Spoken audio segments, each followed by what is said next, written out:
Okay, today I'm making some chicken wings in the crock pot. I had already cleaned and seasoned my chicken wings.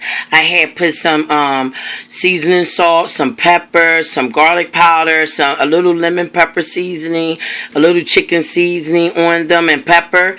And I had just put just about half a cup of water in here. I don't want too much water in here today. I'm not going to put any onions. I just want to crock pot some chicken wings and see how they come out. Alright, I'll show you guys the end results to the chicken in the crock pot. Put your lid on and let it go for about 5 hours. Alrighty, checking on it, making sure, it's getting how you want it to get. So, give me a thumbs up to my channel, you guys. If you haven't already liked my channel, subscribe to my channel. Give me a thumbs up on my video, and I'll show you guys the end results.